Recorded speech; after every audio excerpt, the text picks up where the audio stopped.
안녕하세요. 포유법률사무소입니다. 우리가 법조문을 보다 보면 특수가 붙어있는 죄들이 있어요. 대표적으로 특수폭행, 특수상해 이런 게 있는데 이게 언제 특수가 붙냐면 위험한 물건을 휴대하거나 아니면 막 여러 명이 개입하거나 이러면 특수가 붙습니다. 위험한 물건을 소지한 상태에서 상대방을 다치겠다. 그러면 특수상해가 되는데 이게 좀 관련 문의가 저희한테도 굉장히 많이 들어오거든요. 그래서 오늘은 특수상해죄에 대해서 제가 얘기를 조금 해보려고 합니다. 자, 오늘 일단은 뭐가 특수상해인지 한번 보고요. 그리고 특수상해죄에서 언급하는 위험한 물건이 도대체 뭐냐, 이 부분에 대해서 실제 판례들을 토대로 한번 조금 살펴보고 마지막으로 특수상해죄 변론은 어떤 식으로 해나가야 되냐, 이 부분까지 제가 설명을 한번 쭉 드려볼게요.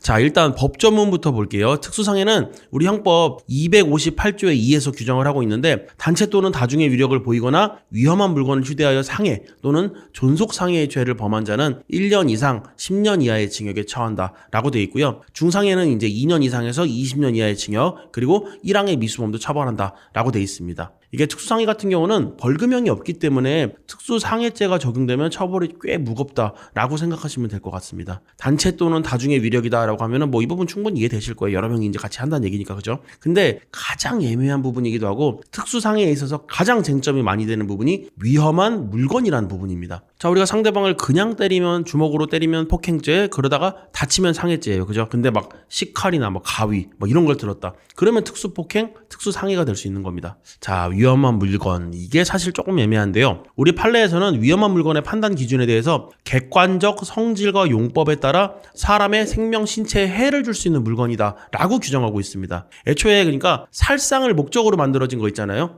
총, 검 이런 거 있어요. 이런 거 애매할 이유도 없어요, 그죠? 근데 우리 법에서 보는 위험한 물건은 애초에 목적 말고 그 사용법에 따라 생명, 신체의 위협을 느낄 수 있었다. 그러면 그걸 위험한 물건이라고 보고 있습니다. 그러니까 흉기, 아까 말씀드린 총, 검 이런 거보다는 위험한 물건이 범위가 좀 넓다라고 생각하시면 돼요. 식칼이나 가위가 이게 원래 목적이 흉기는 아니잖아요, 그죠? 근데 그걸 이용해서 사람을 막 찌르고 베고 그랬다. 그러면 생명, 신체 위협감을 준 거잖아요. 그러면 이게 위험한 물건에 해당하는 겁니다. 그래서 이거 특수폭행 사건 변론을 하잖아요. 그러면 물건의 객관적인 성질과 용법이 있는데 이 상황에서는 어떻게 쓰였느냐, 그런 행위가 실제 생명, 신체 위협을 주었느냐, 이런 부분들을 구체적으로 검토를 하게 됩니다. 그 부분을 핵심적으로 파고들어야 되거든요. 같은 물건을 들어도 이게 상황에 따라서 단순 폭행, 단순 상해로 가는 경우가 있기 때문에 그런 부분 굉장히 저희도 심도 있게 살펴봅니다. 자, 판례에서 보면요, 막 술자리에서 술병 깨서 싸우거나 면도칼이나 강목 같은 게 막 등장합니다. 이런 물건들도 애초에 사람을 해치기 위해서 만들어진 건 아니란 말이에요, 그죠? 근데 상황에 따라 상대방을 폭행하면서 생명, 신체 위협을 가했다라고 하면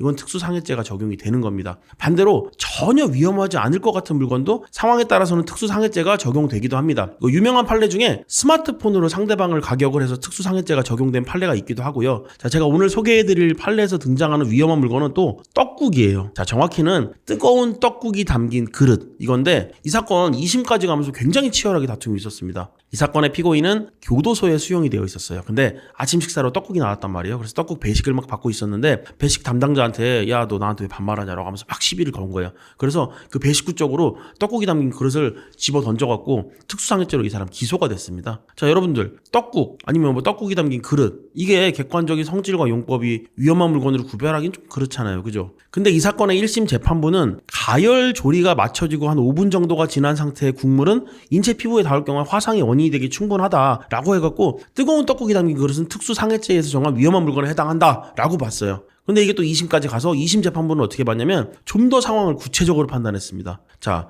교도소에서 취사를 마치고 보관통에 옮겨 담아서 수용동의 음식물을 전달하여 배식을 할 때까지 시간이 있단 말이에요. 그때까지 아무리 보온에 신경을 쓴다 하더라도 경험칙상 상당한 시간이 경과했기 때문에 끓은 직후의 것과 이걸 동일한 위험성을 갖는다고 볼 수는 없다라고 해갖고요, 위험한 물건에 해당하지 않는다고 봤습니다. 그러다 보니까 이건 특수상해죄가 아니라 상해죄다라고 해서 상해 혐의만 적용이 됐습니다. 자, 앞서 얘기했듯이 특수상해는 벌금형이 없기 때문에 특수가 붙냐 안 붙냐에 따라서 양형에 엄청난 영향을 줄 수가 있습니다. 자, 오늘 앞에서 말씀드린 판례의 예들처럼요. 물건 자체가 어떤 물건이냐가 중요한 게 아니라 어떤 상황이었는지를 재판부에서 종합적으로 검토하기 때문에 그 부분을 핵심적으로 파고 들어야 됩니다. 그러니까 예를 들면 뭐 정당방위 같은 케이스가 있을 수도 있는 거고요. 그러니까 정당방위가 아니라도 언뜻 보면 좀 위험하게 보일 수 있지만 사실 이건 위험한 상황이 아니었다 라고 하면서 항변을 해갖고 특수상해를 그냥 상해죄로 바꾸는 방식으로 방어가 조금 돼야 되는 거죠. 얼마 전에 저희한테 문의 들어왔던 사건에서도 그러니까 지인 간의 다툼이 좀 있었어요. 근데 다툼 끝에 한 사람이 칼을 들어갖고 상대방한테 상해를 입혔는데 사건 자체는 단순 상해로 결국 마무리가 잘 됐습니다. 그리고 때에 따라서는 이제 피해자들의 진술이 조금 오락가락하는 경우라든가 아니면은 수사기관에서 수집한 증거가 범죄를 입증하기에 조금 부족한 경우들도 있습니다. 이럴 때는 이런 증거들을 하나하나씩 탄핵을 해 나가면서 방어를 해 나가야겠죠. 자, 오늘 제가 특수상해죄에 대해서 설명을 좀 드렸는데요. 특수상해죄는 벌금형도 없기 때문에 본인이 고의로 다치게 할 의도가 없었다 그래도 행위에 사용된 물건의 위험성 그리고 피해 정도 그 당시 상황에 따라서 무거운 처벌을 받게 될 수도 있습니다. 변호사의 조력을 받아서 수사 단계부터 필요한 증거 자료들을 잘 준비를 하면서 신속하게 방어 전략을 세우고 그리고 피해자 측과도 접촉을 해서 불리한 부분들을 최대한 좀 정리를 하다 보면 좋은 결과 만들어낼 수 있습니다. 자, 물론 저희도 이제 증거 검토를 통해서 사실관계를 알아야 여러분들 상황에 대해서 정확한 상담을 해드릴 수 있으니까요. 만약에 여러분들이 특수상해로 인해서 경찰 조사를 앞두고 있다 아니면 특수상해 관련해서 좀 궁금한 점이 있다 싶으신 분들은 언제든지 저희 포유 법률사무소로 연락 주시기 바랍니다. 저희가 여러분 사건 경찰 조사부터 형사재판 마무리될 때까지 여러분을 조력을 해드리겠습니다. 그리고 오늘 영상 도움되신 분들은 구독이랑 좋아요도 한 번씩 꼭 부탁드립니다. 감사합니다.